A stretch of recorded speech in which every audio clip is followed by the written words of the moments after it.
Hello everyone, welcome to commercial talks, जहां पर हम क्लियर करेंगे आपके कॉमर्स के सारे कॉन्सेप्ट्स को। सर, आज की वीडियो में अपन लोग बात करने वाले हैं अपने बिजनेस स्टडीज़ के मॉक पेपर के बारे में। तो यहाँ पर यार हम लोग बहुत सारे एमसीक्यू सॉल्व करने वाले हैं, सारे चैप्टर्स के एमसीक्यू सॉल्व करेंगे। और इस वीडियो का हमारा मोटिव होगा कि हम लोग ये देखें कि आपके कौन से चैप्टर अच्छे स्ट्रेंथ वाले हैं और कौन से चैप्टर्स आपकी वीकनेस में आते हैं। तो यहाँ पर आपको पूरा शॉर्ट एनालिसिस करना अपना मिलेगा और यहाँ पर आपको यही देखना है कि भाई कौन सा चैप्टर बन रहा है, कौन सा नहीं बन रहा है। सारे एमसीक्यूज़ को अच्छे से सॉल्व करना है और यहाँ पर आपको ये भी करते जाना है कि भैया जो भी एक्सप्लेनेशन पार्ट होता है मेरा, उसको अच्छे से देखना है ताकि आपको समझ में आए कि कौन सा आंसर सही क्यों है और कौन सा आंसर गलत क्यों है। तो ऐसे करके यार हम लोग सारे जो क्वेश्चन हैं उनको सॉल्व करने वाले हैं और यहाँ पर अपनी प्रोग्रेस को आगे बढ़ाने वाले हैं। तो चले यार जल्दी से वीडियो को स्टार्ट करते हैं और सारे कॉन्सेप्ट्स को समाप्त करते हैं। तो अब हमारा फर्स्ट क्वेश्चन यहाँ पर आ जाता है, दैट इज कि यहाँ पर Gabbar is a wholesaler of food grains. तो गब्बर फूड ग्रेन्स का होलसेलर है and he कैटेगराइजेज his stock into different groups on the basis of their quality and also fixes up the price accordingly. तो वो क्या करता है, जितने भी फूड ग्रेन्स होते हैं उसकी क्वालिटी के हिसाब से उसको प्राइस सेटअप कर देता है। जो लो क्वालिटी का है उसका लो प्राइस, जो हाई क्वालिटी का है हाई प्राइस।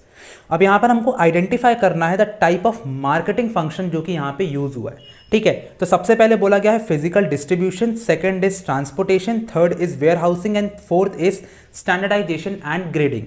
तो यहाँ पर हम लोग सही में जानते हैं कि यहाँ पर क्वालिटी की बात की जा रही है और क्वालिटी जो होती है वो हमेशा स्टैंडर्डाइजेशन और ग्रेडिंग में बात की जाती है कि भैया स्टैंडर्ड के हिसाब से, क्वालिटी के हिसाब से सारा जो हमारे प्रोडक्ट्स होते हैं उसको हम लोग डिफ्रेंशिएट कर देते हैं। तो डी ऑप्शन हमारा करेक्ट हो जाता है। नेक्स्ट पॉइंट पर हम लोग चलते हैं, तो यहाँ पे आ जाता है according to modern marketing concept which of the following statement is true. यानी कि यहाँ पर मॉडर्न मार्केटिंग कॉन्सेप्ट की बात की गई कि मार्केटिंग की डेफिनेशन क्या होती है, कॉन्सेप्ट क्या होता है। सबसे पहले बोला गया है कि it refers to group of people who do not have their ability but willingness to buy a particular product. यानी कि क्या है कि यहाँ पर उनके पास एबिलिटी तो नहीं है, पैसा तो नहीं है, पर वो चाहते हैं बाय करना। सेकंड में बोला गया है it refers to only set of people who have the purchasing power to buy a particular product. ये सिर्फ उन लोग को बोला जाता है जिनके पास पैसा है उस प्रोडक्ट को बाय करने के लिए। थर्ड बोला जाता है it refers to actual and potential buyers for a product. यानी कि जो पोटेंशियल बायर्स है, जो कि उसको खरीदना भी चाहते हैं एक्चुअल में, और वो मतलब सही लोग होंगे कि भाई वो उस चीज़ को खरीदेंगे। या फिर फोर्थ आता है it refers to only people who show interest in a particular product. यानी कि सिर्फ उन्हीं लोगों की बात की जाती है जो कि एक इंटरेस्ट शो कर रहे हैं एक पर्टिकुलर प्रोडक्ट में। तो देखो यार, अगर हम लोग डी ऑप्शन की बात करें तो ये तो बिल्कुल नहीं होगा, ए ऑप्शन की भी बात करें तो बिल्कुल नहीं होगा, और बी की भी बात करें तो बिल्कुल नहीं होगा। करेक्ट आंसर आपका सी हो जाएगा कि हमको एक्चुअल और पोटेंशियल बायर चाहिए होते हैं अपने मार्केटिंग कॉन्सेप्ट में। ओके, थर्ड पे हम लोग चलते हैं, तो आ जाता है अकॉर्डिंग टू टेलर। तो यहाँ पर टेलर स्विफ्ट की बात कर रहे हैं, नहीं टेलर की बात नहीं कर रहे, अपने वाला टेलर है। ठीक है, so even a small production activity like loading figures of iron boxes into boxes can be scientifically planned and managed. This result in tremendous savings of human energy as well as wastage of time and materials. तो यहाँ पर बोल रहे हैं Taylor जी की Taylor Swift यहाँ पर बोलना चाह रही हैं कि even a small production activity जो है, जैसे कि आपको आयरन को बॉक्सेस में रखना है, वो भी साइंटिफिकली हो सकती है, जिससे आप बहुत सारा जो ह्यूमन वेस्टेज है, जो भी आपका एनर्जी है, टाइम है, सब बचा सकते हो। तो यहाँ पर कौन से साइंटिफिक मैनेजमेंट की बात की जा रही है, तो बहुत ज़्यादा ईजी है। जल्दी से ऑप्शन देखते हैं, तो आता है harmony not discord, science not rule of thumb, development of each and every person to get is greatest efficiency, या फिर नन ऑफ द अबव। तो देखो डी ऑप्शन तो बिल्कुल नहीं होगा, सी ऑप्शन भी यहाँ पे नहीं होगा और ए ऑप्शन भी नहीं होगा। क्यों नहीं होगा? क्योंकि यहाँ पर ना ही भैया हार्मनी बना रहे हैं वो लोग मैनेजमेंट और वर्कर्स के बीच में, ना ही किसी का डेवलपमेंट हो रहा है, ना ही नन ऑफ दीज है। यहाँ पर साइंस की बात की जा रही है, साइंटिफिक टेक्निक्स की, तो science not rule of thumb is our right answer. Okay, fourth question पे हम लोग चलते हैं, तो आ जाता है this technique of scientific management aims to determine the amount and frequency of rest intervals that should be provided to the employees during the working hours. तो यहाँ पर जब आप वर्क कर रहे होते हो तो आपको बहुत सारे रेस्ट इंटरवल्स लेने होते हैं, तो आप लोग यहाँ पर समझ गए होंगे कि क्या आंसर है। सो यहाँ पर आ जाता है आपका time study, method study, motion study, या फिर नन ऑफ द अबव। तो अगर हम सब लोग जानते हैं कि ये आता है फैटिग स्टडी के अंदर। ठीक है, तो फैटिग स्टडी के अंदर आता है, इसलिए यहाँ पर मेरे को वो दिख नहीं रहा है ऑप्शन, तो यहाँ पर मैं डी ऑप्शन के साथ जाना चाहूँगा, that is none of the above. Okay, चलो हम लोग आगे बढ़ते हैं, तो जाता है twinkle stars is a well known resort for organizing parties specially for childrens, ठीक है। However in the past 6 months इस popularity has reduce considerably, okay, as a new resort with better ambience and facilities open within its vicinity, okay. तो मेरा pronunciation यहाँ पे गलत हो जाएगा, बट मुझे इसका मतलब समझ में आ गया है कि यहाँ पर पहले से एक रिजॉर्ट था जो कि बहुत ज़्यादा फेमस था, पर अब उसकी जो पॉपुलैरिटी है वो कम हो रही है क्योंकि बाजू में भैया एक नया जो है रिजॉर्ट खुल गया है। तो यहाँ पर हमको बताना है कि related feature of business environment जिसने इन्फ्लुएंस किया है ट्विंकल स्टार्स को। तो यहाँ पर आ जाता है A option, totality of external forces, dynamic nature, inter relatedness या फिर अनसर्टेनिटी। अनसर्टेनिटी का मतलब होता है कुछ भी कभी भी हो सकता है, रिस्क की बात की जाती है तो वो तो यहाँ पे नहीं हो रहा है। इंटर रिलेटेडनेस का मतलब होता है कि भैया एक चीज़ को अगर कुछ इफेक्ट हो रहा है तो दूसरी चीज़ पे भी इफेक्ट होता है, वो भी यहाँ पर बात नहीं की गई है। डायनामिक नेचर की भी यहाँ पे बात नहीं की गई है, यहाँ पे बात की गई है टोटलिटी ऑफ एक्सटर्नल फोर्सेस की। ये आपको कैसे पता चलेगा? क्योंकि जो एक्सटर्नल फोर्सेस होते हैं उसके अंदर आपके सारे एक्सटर्नल चीज़ें आती हैं, चाहे वो आपके सप्लायर्स हों, चाहे वो आपके कॉम्पिटिटर्स हों, चाहे वो आपके कस्टमर्स हों, हर चीज़ इसी के अंदर आ जाती है। देन 6th पर हम लोग चलते हैं तो आ जाता है that is Agile Limited has launched a new range of air conditioner in order to add value to the usability of the product, ठीक है। तो उसने अच्छा न्यू रेंज यहाँ पर लगा दिया है, ठीक है। तो new range of air conditioner have an inbuilt air purifier and are available for attractive colours. तो यहाँ पर भैया वो लोग अट्रैक्टिव कलर्स भी दे रहे हैं, हर चीज़ अच्छे से दे रहे हैं। तो यहाँ पर बोला गया कि कौन सी मार्केटिंग फिलॉसफी यहाँ पर यूज़ की गई है, प्रोडक्ट, प्रोडक्शन, मार्केटिंग या फिर social marketing concept. Social marketing यहाँ पर नहीं हो सकता क्योंकि यहाँ पर कोई सोसाइटी की बात नहीं की जा रही है। मार्केटिंग नहीं हो सकता क्योंकि यहाँ पर कोई भी बहुत बड़ी लेवल पर ऐसे मतलब कुछ सेटिस्फैक्शन यहाँ पर नहीं दिया जा रहा है, कोई भी ऐसे मार्केटिंग एडवर्टीजमेंट नहीं हो रहा है, ठीक है। तो आता प्रोडक्शन, प्रोडक्शन भी यहाँ पर नहीं हो सकता है क्योंकि यहाँ पर वो लोग कम प्राइस पर ज़्यादा नहीं बना रहे हैं। तो यहाँ पर करेक्ट ऑप्शन आपका हो जाएगा प्रोडक्ट कॉन्सेप्ट। प्रोडक्ट कॉन्सेप्ट का मतलब क्या होता है कि अपने प्रोडक्ट को इतना अच्छा बना दो कि लोग उसको खरीदने के लिए अपने आप इन्फ्लुएंस हो जाए। तो यहाँ पर जो है प्रोडक्ट कॉन्सेप्ट की बात यहाँ पे की जा रही है, ओके। अब हमारा नेक्स्ट क्वेश्चन यहाँ पे जाता है that is which of the following is correct matching pair. तो यहाँ पर ए ऑप्शन जाता है helps in product protection branding. तो ये तो बिल्कुल नहीं होगा क्योंकि ब्रांडिंग प्रोडक्ट की प्रोटेक्शन नहीं करता है। Helps in product designing packaging, तो भैया डिजाइनिंग में तो बिल्कुल भी हेल्प नहीं करता है पैकेजिंग, तो ये भी नहीं हो सकता है। Helps in identifying the product development, तो यहाँ पर बोला गया है प्रोडक्ट, तो ऐसा तो कुछ नहीं होता है। और डी ऑप्शन पे लिखा गया है कि helps in providing information labelling. हाँ, ये ऑप्शन बिल्कुल करेक्ट है क्योंकि यहाँ पर जो लेबल आप करते हो उससे भैया जो कस्टमर्स होते हैं उनको यहाँ पर इन्फॉर्मेशन मिल रही होती है, तो डी ऑप्शन जो है अपना करेक्ट हो जाता है। नेक्स्ट पर चलते हैं तो यहाँ पर आ जाता है okay, Which principle of journal management advocates that employee turnover should be minimized to maintain organizational efficiency? यानी कि यहाँ पर ऐसा कौन सा प्रिंसिपल होता है जिससे हमको ये होता है कि एम्प्लॉय टर्नओवर को कम करना चाहिए। एम्प्लॉय टर्नओवर यानी कि लोगों को कम निकालना चाहिए अपने ऑर्गेनाइजेशन से, उससे हमारी जो एफिशिएंसी है वो बड़ी होती है। तो यहाँ पर ए हो जाता है आपका स्टेबिलिटी ऑफ पर्सनल, सेकंड हो जाता है रेम्यूनरेशन ऑफ एम्प्लॉइज, थर्ड हो जाता है इक्विटी और डी हो जाता है एस्पिरेट डी कॉप्स। तो देखो एस्पिरेट डी कॉप्स जो होता है आपका वो टीम वर्क से रिलेटेड होता है तो नहीं आएगा। इक्विटी मतलब होता है कि सबको इक्वल ट्रीट करना चाहिए, वो भी नहीं आएगा। रेम्यूनरेशन भी यहाँ पर नहीं आएगा, ना सैलरी की बात की जा रही है ना कुछ की। तो करेक्ट आंसर हमारा हो जाता है स्टेबिलिटी ऑफ पर्सनल, जिसका मतलब होता है कि आपको एम्प्लॉय को ज़्यादा नहीं निकालना चाहिए, एकदम से फ्रीक्वेंटली नहीं निकालना चाहिए वरना भैया नाराज हो जाता है, ठीक है। फिर अच्छे से लोग काम नहीं कर पाते, सब डरे होते हैं। ओके, अब हम लोग आगे बढ़ते हैं तो आ जाता है हमारा question that is make the correct order of the following marketing functions. तो करेक्ट ऑर्डर पे करना है। सबसे पहले आता है market planning, then gathering, then standardisation and फिर प्रोडक्ट डिजाइनिंग। तो यहाँ पर हम लोग सब लोग जानते हैं सबसे पहले हम लोग भैया गैदर करते हैं मार्केटिंग इन्फॉर्मेशन को, जितने भी मार्केटिंग इन्फॉर्मेशन मिल रही है उसको गैदर करेंगे, देन प्लानिंग करेंगे, देन थर्ड पर हम लोग डिजाइनिंग करेंगे और फोर्थ पर करेंगे स्टैंडर्डाइजेशन। तो सेकंड अपना पहले आएगा तो सी ऑप्शन अपना करेक्ट हो जाता है।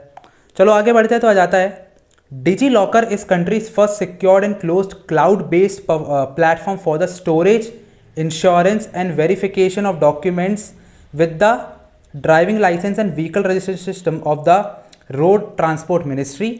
The integration of a government development department with DigiLocker since its launch last year is one of the biggest of its kind.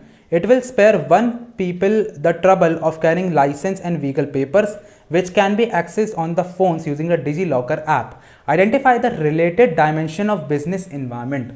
तो यहाँ पर भले मेरी रीडिंग थोड़ी सी खराब हो पर मेरे को समझ में सब कुछ आ गया कि यहाँ पर बात की जा रही है कि कौन से डायमेंशन की बात की जा रही है। और पूरे इसमें डिजी लॉकर के ऐप की बात की गई है कि उसके आने से यहाँ पर जो है बहुत ज़्यादा हमको बेनिफिट मिला है। तो यहाँ पर किस डायमेंशन की बात की जा रही है, तो यहाँ पर इकोनॉमिक, टेक्नोलॉजिकल, सोशल या फिर पॉलिटिकल। तो देखो यार पॉलिटिकल तो यहाँ पर बिल्कुल नहीं हो सकता, गवर्नमेंट की बात नहीं की जा रही है। सोशल यहाँ पे बिल्कुल नहीं हो सकता क्योंकि यहाँ पर सोसाइटी की बात भी नहीं की जा रही है। यहाँ पर इकोनॉमिक की बात भी नहीं की जा रही क्योंकि कोई पैसे की बात नहीं है। यहाँ पर टेक्नोलॉजी की बात की जा रही है, तो टेक्नोलॉजी यानी कि जो ऐप आने से यहाँ पर टेक्नोलॉजी में हमने अच्छा किया, इसलिए यहाँ पर जो है लोगों को अच्छी खासी मदद मिल रही है। तो यहाँ पर जो बी ऑप्शन है वो हमारा करेक्ट बिल्कुल हो जाता है। नेक्स्ट पर चलते हैं तो आ जाता है management is equally important to run a political organisation as it is to run an economic organisation. Which of the feature of management has been reflected in the given statement? Management is goal oriented, management is multidimensional, management is all pervasive या फिर management is a group activity. तो यहाँ पर बोला गया है कि management जो होता है वो इक्वली इंपॉर्टेंट होता है, जिससे आप एक पॉलिटिकल ऑर्गेनाइजेशन को रन करते हो या फिर इकोनॉमिक ऑर्गेनाइजेशन को रन करते हो। यानी कि सारे ऑर्गेनाइजेशंस की यहाँ पे बात की गई है जहाँ पर मैनेजमेंट हर जगह पे लगता है। तो यहाँ पर जो करेक्ट आंसर आपका हो जाएगा that is management is all pervasive. Pervasive का मतलब होता है कि जो मैनेजमेंट होता है वो एक यूनिवर्सल कॉन्सेप्ट है और वो हर जगह पर यूज होता है, आप चाहे कहीं पर भी ले जाओ, बिजनेस, नॉन बिजनेस, हर जगह पे, हर लेवल्स पर यूज होता है। तो 11th का यहाँ पर हमारा सी ऑप्शन हो जाता है। ओके, अब 12th पे चलते हैं तो आ जाता है delegation of authority is inevitable and decentralisation is voluntary. और सेकंड हमारे यहाँ पर बोला गया है statement that is scope of delegation of authority is limited and scope of decentralisation is broad. तो क्या ये ट्रू है, क्या ये फॉल्स है, या फिर स्टेटमेंट 1 ट्रू है या फिर स्टेटमेंट 1 फॉल्स है और सेकंड वाला ट्रू है। तो यहाँ पर देखो delegation of authorities inevitable and decentralisation voluntary, बिल्कुल सही स्टेटमेंट है ये। इसका मतलब क्या है कि जो अथॉरिटी है उसको आपको डेलीगेट करना पड़ता है और वो करना ही करना पड़ेगा वरना दिक्कत हो जाएगी। तो मैनेजर्स को अथॉरिटी तो देना ही पड़ेगा, लेकिन डिसेंट्रलाइजेशन करना वॉलेंट्री हो सकता है। आप चाहो तो पूरा सेंट्रलाइज्ड भी रख सकते हो। आपके घर के पास जो किराना शॉप होती है वो पूरी की पूरी सेंट्रलाइज्ड होती है, वहां पर कोई भी नीचे वर्कर काम नहीं कर रहा होता है, एक ही बंदा सारे काम करता है। देन सेकंड पर बोला गया है scope of delegation of authority is limited. तो यहाँ पर जो डेलीगेशन ऑफ अथॉरिटी वो लिमिटेड है, लेकिन जो स्कोप डिसेंट्रलाइजेशन का वो बहुत ब्रॉड है। जैसे अपने प्राइम मिनिस्टर, फिर चीफ मिनिस्टर, उसके बाद फिर नीचे लोअर लेवल पे आते हैं, तो ये पूरा डिसेंट्रलाइजेशन सिस्टम है, बहुत ब्रॉड हो जाता है। बट जो डेलीगेशन ऑफ अथॉरिटी होती है बहुत ही कम होता है, 1 से 2 लोगों को आप डेलीगेट करते हो अथॉरिटी को। सो यहाँ पर दोनों स्टेटमेंट ट्रू हैं, तो यहाँ पर ए ऑप्शन जो है आपका करेक्ट हो जाता है। चलो 13 पे चलते हैं तो आ जाता है India continues to be a lower middle class income country along with 46 others. ऐसा लग रहा है फेसबुक का स्टेटस है। While Sri Lanka has climb to upper middle income group for the physical year 2020 according to World Bank classification of countries by income level released in July 1, 2019। Identify the related dimensions of business environment. तो यहाँ पर श्रीलंका की अच्छी हालत बताई गई है कि 2020 में वो इंडिया से आगे था और 2023 की बात करें तो सबसे नीचे जा चुका है, मतलब पाकिस्तान से भी आई थिंक सो नीचे जा चुका है। सो यहाँ पर कौन सा यहाँ पर बात की गई है, तो यहाँ पर इनकम की बात की गई है, इतना दिमाग में रखो। अब यहाँ पर ए ऑप्शन है सोशल, टेक्नोलॉजिकल, इकोनॉमिकल या फिर पॉलिटिकल। तो हम सब लोग यहाँ पे समझ गए हैं कि यहाँ पर जो इकोनॉमिकल है वो करेक्ट आंसर हो जाता है क्योंकि पैसे की बात की गई है। चलो अब 14 पे चलते हैं तो यहाँ पे आ जाता है which of the following is not a designation related to top level management. तो यहाँ पर कौन सा टॉप लेवल मैनेजमेंट का डेजिग्नेशन नहीं होता है जो उसमें नहीं आता है। तो प्रेसिडेंट, वाइस प्रेसिडेंट, चेयरमैन या फिर प्रोडक्शन मैनेजर। तो यहाँ पर भी प्रेसिडेंट तो आएगा ही, वाइस प्रेसिडेंट भी आएगा, चेयरमैन भी आएगा, लेकिन जो प्रोडक्शन मैनेजर है वो नहीं आएगा क्योंकि भैया वो मिडिल लेवल में आता है। जितने भी मैनेजर्स होते हैं, प्रोडक्शन मैनेजर, सेल्स मैनेजर, ये सारे लोग मिडिल लेवल पे आते हैं।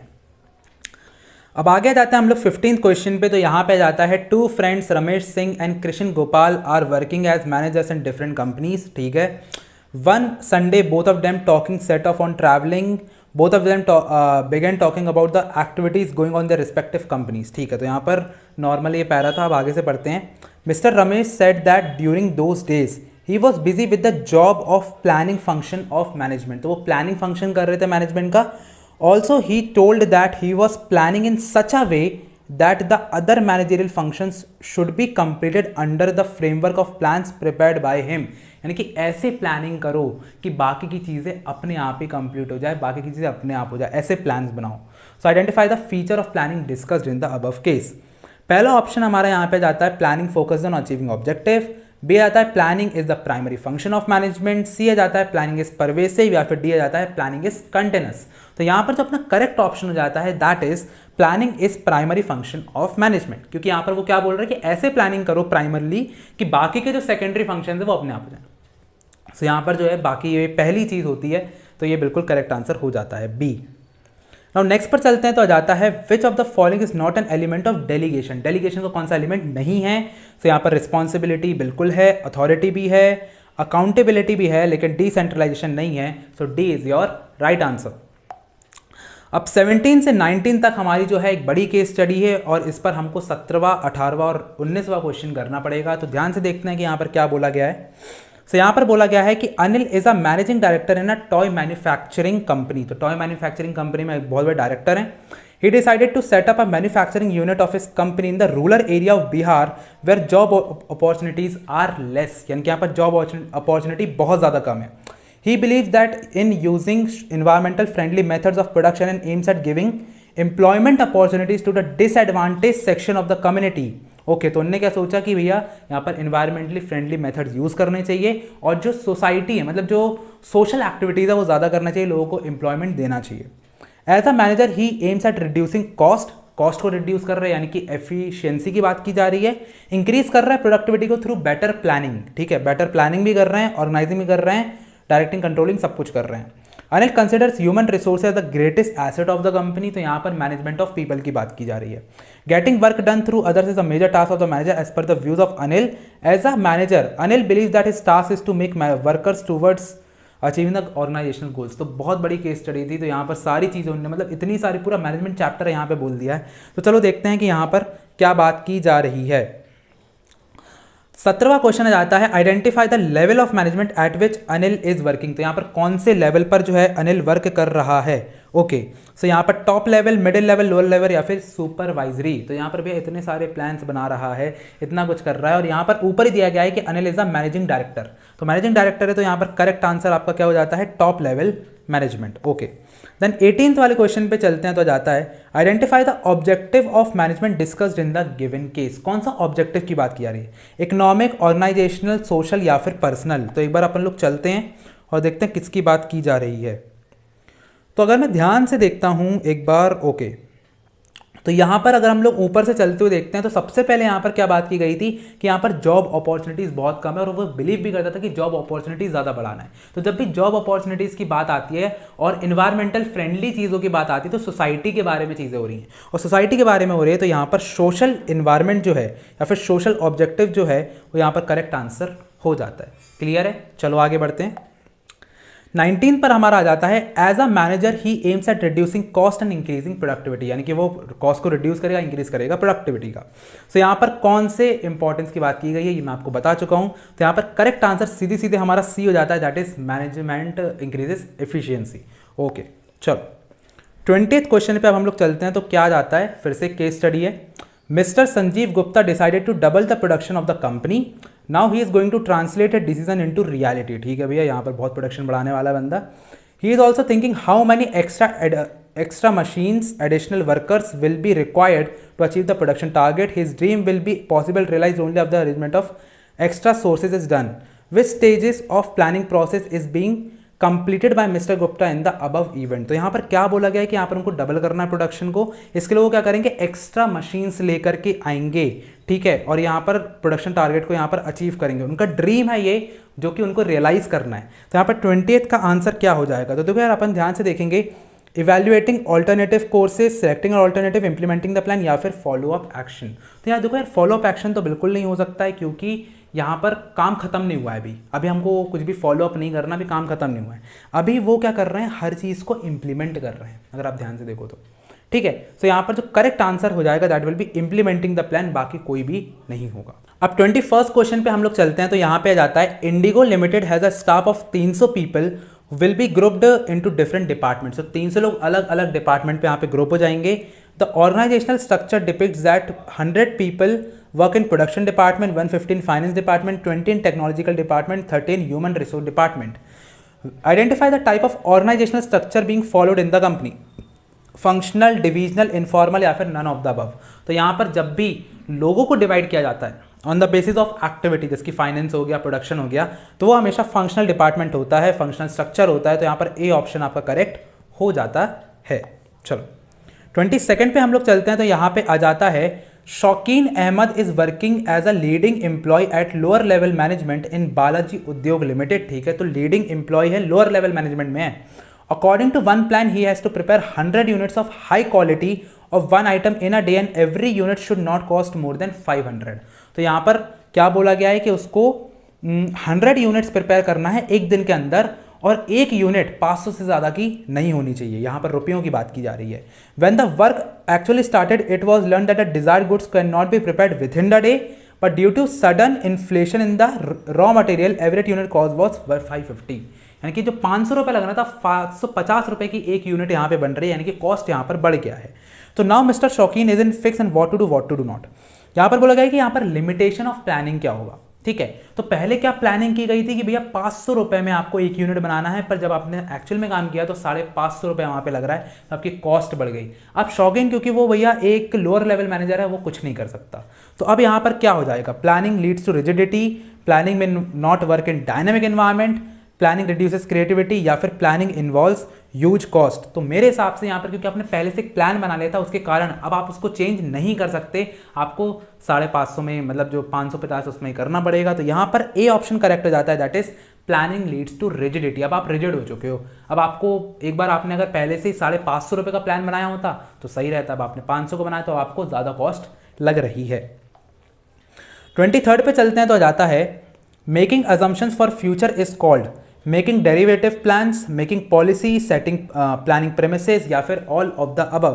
तो यहाँ पर देखो यार, अगर हम ध्यान से देखते हैं तो हमारा करेक्ट आंसर यहाँ पर हो जाता है सेटिंग प्लानिंग प्रेमिसेस। प्रेमिसेस का मतलब ये होता है कि आप अजम्पशंस बनाते हो फॉर द फ्यूचर। ठीक है, चलो 24 पे चलते हैं, तो अब हमारे यहाँ पर क्वेश्चन आ जाता है, that is span of management refers to. Span of management किसको बोला जाता है? तो यहाँ पर number of managers, length of term for which manager is appointed, number of subordinates under a superior, number of members in top level management. तो देखो यार, जब भी आपको स्पैन ऑफ मैनेजमेंट बोला जाता है तो आप ये समझ लो कि भैया एक पैन है, उसके अंदर कितना आप जो है लोगों को मैनेज कर सकते हो, उसी को स्पैन ऑफ मैनेजमेंट कहा जाता है। तो यहाँ पर जो सी ऑप्शन है वो बिल्कुल करेक्ट आएगा, that is number of subordinates under a superior, ताकि वो वहाँ पर उसको मैनेज कर सके। सो फाइनली आज हम लोगों ने अपना पार्ट 1 कंप्लीट कर लिया, और इसका जो पार्ट 2 है वो बहुत जल्दी रिलीज हो जाएगा। तो हमारे चैनल को सब्सक्राइब कर लो और नोटिफिकेशन बेल को ऑन कर लो, ताकि तुम कोई भी अपडेट को नहीं मिस करो। साथ ही साथ अगर वीडियो पसंद आई हो तो लाइक करो, सब्सक्राइब करो, कमेंट करो और ज़्यादा से ज़्यादा शेयर करो, ताकि सबकी हेल्प होती रहे। मिलते हैं अगली वीडियो में, तब तक के लिए ऑल द बेस्ट।